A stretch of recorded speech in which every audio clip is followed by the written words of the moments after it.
Boardwalk chaos versus marina sunsets.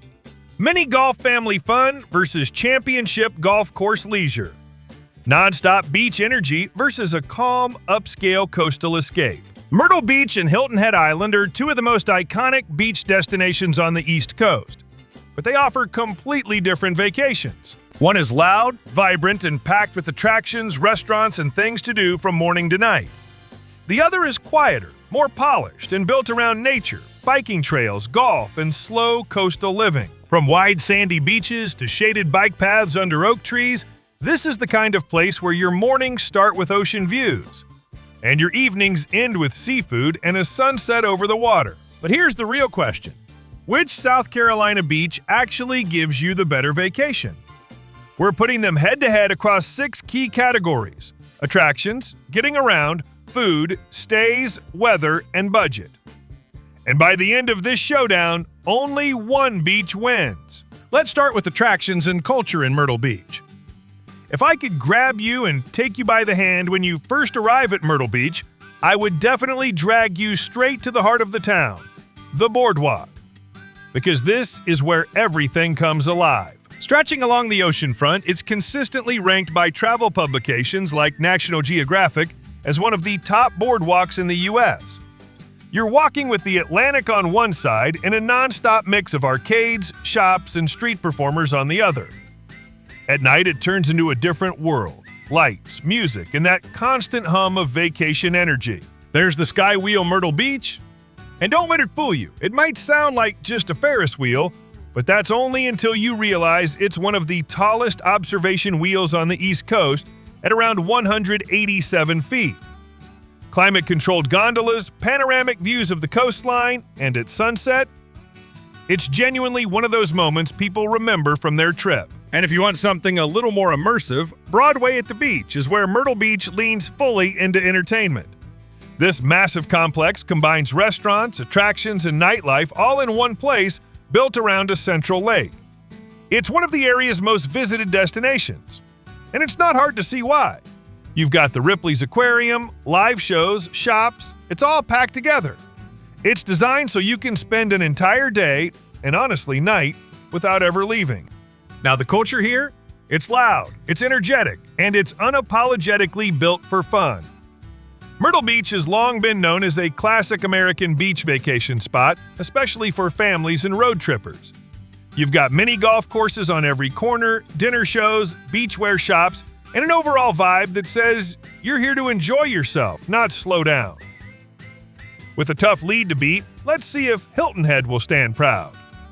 The first thing you notice when you arrive on Hilton Head Island is that it doesn't try to overwhelm you like Myrtle Beach. Instead, it pulls you in slowly, almost quietly. The best place to start will probably be Coligny Beach, because honestly, everyone does.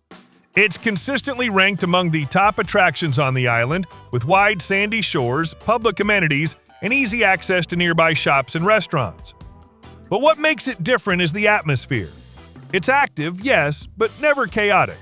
You can swim, relax, or just walk for miles, and it still feels controlled, almost curated, like the island is intentionally protecting the experience. Then you might find yourself exploring the Sea Pines Forest Preserve. And this is where Hilton Head really separates itself. This 400-acre protected area lets you walk through wetlands and forests on boardwalks, spotting wildlife and getting a sense of the island before it became a resort destination. Entry per vehicle is priced at $9, but it's well worth it. At some point, you'll almost definitely end up at the iconic Harbor Town Lighthouse. And this is one of those landmarks that defines Hilton Head. The red and white striped tower isn't just for photos, you can actually climb it and get panoramic views of the marina and surrounding waterways. If you want to climb the tower, the entry fee is $7.50. And then there's something a little more unique, like getting out on the water with a tour called the Dolphin Discoveries. Dolphin watching is one of the island's most popular activities, largely because the surrounding waters are calm and full of wildlife. And when you step back and look at all of this together, the culture starts to make sense. Hilton Head isn't built around constant stimulation like Myrtle Beach, it's built around preservation and balance. However, since there aren't too many family-friendly, energy-packed activities, the point goes to Myrtle Beach. So let's see if the beach town will keep this streak. Now here's where things start to get interesting, because when you first arrive, it actually feels pretty easy. Right out of the airport, you've got options. Rental cars, taxis, ride shares like Uber and Lyft, even hotel shuttles in some cases. So getting from the airport to your hotel is usually straightforward. But once you're actually in Myrtle Beach, the reality starts to shift a bit. The city is spread out along what's known as the Grand Strand, which means it's not a compact, walkable beach town. You can absolutely walk in certain areas, especially if you're staying near the boardwalk or along Ocean Boulevard, but that walkability doesn't really extend far beyond those central tourist zones. There is public transportation, and it's centered around the Coast RTA bus system, which runs multiple routes connecting major parts of Myrtle Beach and nearby towns. It's affordable, it runs daily, and it even includes routes that pass popular attractions in oceanfront areas. But here's the catch. It's not as flexible or fast as what you'd find in a major city. Routes don't cover every hotel or rental, schedules can be limited, especially later at night, and travel times are noticeably longer than driving. So let's see if the island is built for walkability. Hilton Head Island quietly flips the script on you because getting around here feels completely different from Myrtle Beach. When you arrive on Hilton Head Island, the first thing you notice is how close everything is. The island was master planned with transportation in mind, and that shows up immediately in its layout. There are more than 60 miles of public pathways and nature trails, so you can actually bike or walk to beaches, shops, and restaurants. That's why biking here isn't a side activity, it's one of the main ways people move around. And that changes your entire experience. Instead of jumping in a car every time you want to go somewhere, you might find yourself cruising under shaded paths, cutting through neighborhoods, and reaching the beach without ever dealing with traffic. Now, there is public transportation, and it comes in the form of the Palmetto Breeze Transit System. It connects Hilton Head to nearby areas and runs limited routes on the island itself. But here's the honest part. It's not what most visitors rely on. Service is more limited compared to larger cities, and it's not designed to get you everywhere quickly or frequently. So do you actually need a car here? The answer is a resounding no. Sure, you can rent a car for some of the longer trips, but that's not really necessary. It's walkable and bikeable. That's why Hilton Head feels different from Myrtle Beach. It gives you a choice. In Myrtle Beach, a car often feels necessary because of how spread out everything is.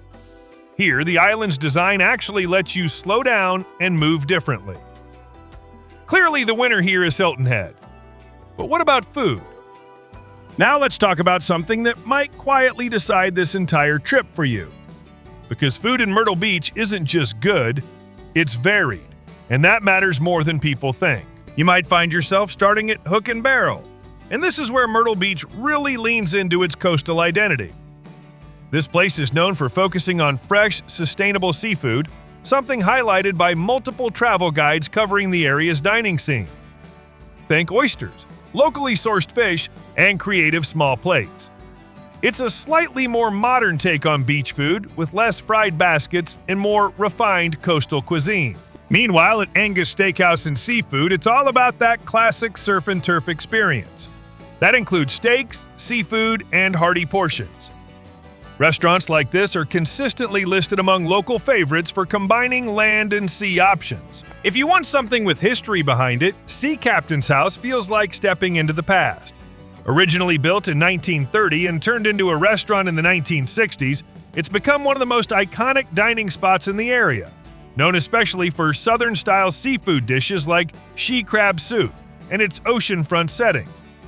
So if you want to taste Myrtle Beach's identity, this is the spot. Now, if your trip leans more toward fun and energy, you're probably going to end up at The Hangout. This place is loud, family-friendly, and built around the full vacation experience. It has live music, seafood boils, and classic American beach food, and focuses on casual dining. And then there's the library, which almost feels like it belongs in a completely different city. This is fine dining, French and European-inspired cuisine, tableside preparation, and a level of formality you don't usually associate with a beach town. It's been around since the 1970s, and it shows that Myrtle Beach isn't just casual. It has food for every pocket. So Hilton Head has its work cut out for it. When vacationing in Hilton Head, you might start your day at the Jazz Corner, a Hilton Head institution that's been around for decades. Here it's all about jazz-infused fine dining. The menu is predominantly Southern-inspired with fresh seafood and locally sourced ingredients, and dining here is often paired with live music in the evenings. Then there's Skull Creek Boathouse, where the focus is unmistakably on fresh seafood with a casual waterfront vibe. Located along Skull Creek, it's famous for dishes like shrimp and grits, crab cakes, and a variety of fish options. And there are seasonal buffet options for large families. If you're looking for a relaxed brunch or a coffee-fueled morning, Java Burrito Company is a local favorite. Despite the casual name, it's praised for fresh breakfast burritos, sandwiches, and strong coffee. It's best for casual dining that doesn't compromise on quality or for grabbing a quick bite before hitting the trails or beach. For something more classic and low-key, you might try Hudson's Seafood House on the docks. Established over 40 years ago, it's all about waterfront dining with a straightforward menu focused on shrimp, oysters, and fresh-caught fish. It is a quintessential Hilton Head seafood experience that emphasizes flavor and simplicity over extravagance. Finally, for a more upscale contemporary take, consider Michael Anthony's Cucina Italiana. This restaurant blends Italian classics with local ingredients for the ultimate dining experience. It's frequently featured in regional best-of guides for its elegant ambiance and inventive menu, providing a different flavor of Hilton Head dining for those who want something polished and memorable. To be honest, I really thought Hilton Head would lose the point here, because it wouldn't have casual dining options. But that's not true at all. It's got great food, a great experience, coupled with great views. So that's why it gets the food point. Now let's talk about where you're actually going to live during this trip, because it could redefine how you view a vacation spot. You might picture yourself checking into something like Marriott Myrtle Beach Resort and Spa at Grand Dunes. And this is where Myrtle Beach really shows its upscale side. Oceanfront views, full-service spa, multiple dining options, and direct beach access. It's designed as a full resort experience. But then maybe you want something a little more comfortable, but not over the top. That's where Hilton Grand Vacations Club Ocean 22 Myrtle Beach comes in. It's right near the heart of the action, within walking distance of major attractions, and offers modern suites with ocean views. Now, if you're traveling with family, or you just want that classic Myrtle Beach energy, you're probably looking at a place like Crown Reef Beach Resort and Water Park. Resorts like this are built around entertainment, with water features, pools, and direct beach access. And that's not by accident. You'll find that many Myrtle Beach resorts are specifically designed to cater to families with on-site attractions and activities. And then, if you're trying to keep things budget-friendly without sacrificing comfort, Best Western Plus Myrtle Beach at Intracoastal is a good example of what's available. Hotels in this category are widely recommended for offering solid amenities, like free Wi-Fi, parking, and convenient access to major roads, while keeping costs lower than beachfront resorts. What all of this adds up to is something pretty important for your decision. Myrtle Beach gives you a range of stays for every budget, so let's see how Hilton Head Island compares. When you visit Hilton Head Island, the Sea Pines Resort is basically the crown jewel of the island. Spanning around 5,000 acres, it's one of the largest and most well-known resort communities here, with beaches, golf courses, tennis facilities, and even its own marina. And once you're inside, it almost feels like a self-contained world where you could stay the entire trip and never leave. Then maybe you shift slightly more boutique and upscale, and you land at the Inn and Club at Harbor Town. This is actually part of the Sea Pines area, but it leans more into luxury. This is the island's only Forbes 4-star hotel, known for high-end service and its location right next to Harbor Town golf links. It's quieter, more refined, and feels designed for a slower, more polished kind of stay. Now, if you want something that blends comfort with space, especially if you're staying longer, you might end up at Marriott's Monarch at Sea Pines. This is more of a villa-style resort with full kitchens, multiple bedrooms, and direct beach access. According to Marriott, it's designed with amenities like pools, fitness centers, and family-oriented features, making it feel more like a home base than just a hotel room. What all of this starts to show you is something important. Hilton Head offers environments. We're talking resorts, villas, gated communities. Everything is designed to feel a little more private. But this is not what we're looking for here. We want the best of both worlds, and Myrtle Beach does that flawlessly. So point, Myrtle Beach. Now let's talk about something that can quietly make or completely ruin your trip: the weather. If you're picturing that classic beach vacation, warm water, long sunny days, and the full lineup of attractions, then summer is the obvious draw for both places. From June through August, average highs in both destinations typically sit in the upper 80s to low 90s Fahrenheit. That's perfect for swimming, jet skiing, and just living on the beach. But you're also stepping into peak humidity and the highest chance of afternoon thunderstorms, which are common across coastal South Carolina in summer. That being said, if you shift your trip earlier or later, think April to early June or September through October, you hit the sweet spot. Temperatures are still warm, usually in the 70s and 80s, but the humidity drops, crowds thin out, and prices start to ease. In Myrtle Beach, this is when you can actually enjoy the boardwalk, golf courses, and outdoor attractions without feeling like you're melting. Over in Hilton Head, this same window is perfect for biking the island's extensive trail system, playing golf, or kayaking through the marshes. Winter tells a completely different story, and this is where a lot of people underestimate these destinations. From December through February, both areas stay relatively mild compared to much of the U.S., with daytime temperatures often in the 50s and 60s. You can walk the beach, explore without crowds, and in Myrtle Beach, many indoor attractions stay open year-round. Hilton Head, on the other hand, becomes quieter and more low-key, which some travelers actually prefer if they're looking for a peaceful escape. And since both these vacation spots are open year-round, they both get a point. So that only leaves us with the budget. The difference between Myrtle Beach and Hilton Head Island isn't subtle.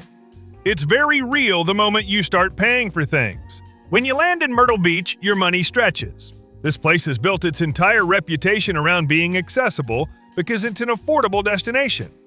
It has a wide range of budget-friendly hotels, vacation rentals, and dining options. Then you look over at Hilton Head and the tone shifts. This place is intentionally more upscale. Overall expenses in Hilton Head are about 40% higher than in Myrtle Beach, driven largely by significantly higher housing and accommodation costs. And you feel that difference everywhere, from resorts to restaurants to activities. It's not trying to compete on price, it's competing on experience. In Myrtle Beach, you can book a decent hotel, eat out regularly, try attractions, and still feel like you're in control of your budget. In Hilton Head, you start making trade-offs. Maybe fewer nights out, maybe a pricier resort, maybe more planning around costs because the baseline is simply higher. So if you're asking which one is more budget-friendly, there's no tie here. Myrtle Beach is the budget-friendly option. Hilton Head is the more expensive one. That's why Myrtle Beach gets the point, and that leaves us to the tally. When we started, Myrtle Beach took the lead in attractions, thanks to both its upscale and family-friendly entertainment options. But then, Hilton Head bounced back with the walkable and bikeable areas. It stayed in the lead with its vibrant, upscale, and casual dining scene, focusing on fresh ingredients. But then Myrtle Beach came back strong with hotel options for all budget types, tying the score. Then they stayed on the same level because they both got a point for weather. But the budget is where Myrtle Beach stood out and took the point. So there's no confusion that Myrtle Beach is the better overall spot for your vacation. But if you don't have a tight budget and you like to relax and unwind, then Hilton Head Island is beyond comparison.